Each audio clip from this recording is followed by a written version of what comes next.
حضرت صہیب رضی اللہ تعالیٰ عنہ کا اسلام۔ حضرت صہیب رضی اللہ تعالیٰ عنہ بھی حضرت عمار رضی اللہ تعالیٰ عنہ کے ساتھ ہی مسلمان ہوئے۔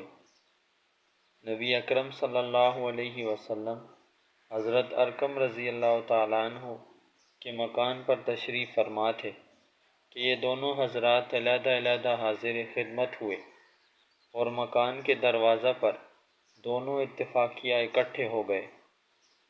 ہر ایک نے دوسرے کی عرض معلوم کی تو ایک ہی عرض یعنی اسلام لانا اور حضور صلی اللہ علیہ وسلم کے فیض سے مستفید ہونا دونوں کا مقصود تھا۔ اسلام لائے اور اسلام لانے کے بعد جو اس زمانہ میں اس قلیل اور کمزور جماعت کو پیش آنا تھا وہ پیش آیا۔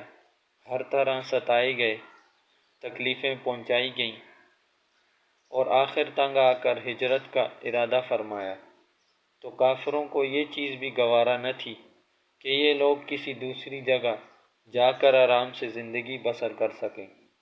اس لیے جس کی ہجرت کا حال معلوم ہوتا اس کو پکڑنے کی کوشش کرتے تھے کہ تکالیف سے نجات نہ پا سکے۔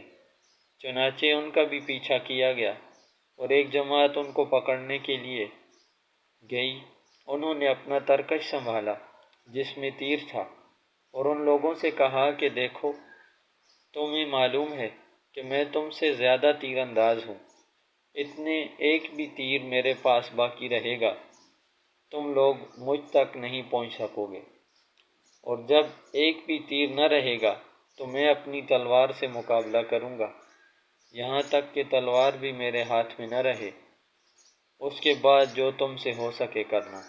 اس لیے اگر تم چاہو تو اپنی جان کے بدلہ میں اپنے مال کا پتہ بتلا سکتا ہوں جو مکہ میں ہے، اور 2 باندیاں بھی ہیں وہ تم سب لے لو۔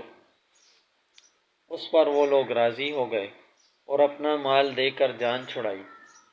اسی بارہ میں آیت پاک بسم اللہ الرحمن الرحیم وَمِنَ النَّاسِ مَن يَشْرِي نَفْسَهُ ابْتِغَاءَ مَرْضَاتِ اللَّهِ وَاللَّهُ رَءُوفٌ بِالْعِبَادِ نازل ہوئی۔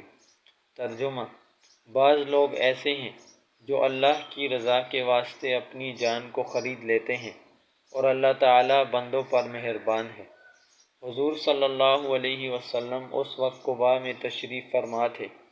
صورت دیکھ کر ارشاد فرمایا کہ نفع کی تجارت کی۔ صہیب رضی اللہ تعالیٰ عنہ کہتے ہیں کہ حضور صلی اللہ علیہ وسلم اس وقت کھجور نوش فرما رہے تھے اور میری آنکھ دکھ رہی تھی، میں بھی ساتھ کھانے لگا۔ حضور صلی اللہ علیہ وسلم نے فرمایا کہ آنکھ تو دکھ رہی ہے اور کھجوریں کھاتے ہو۔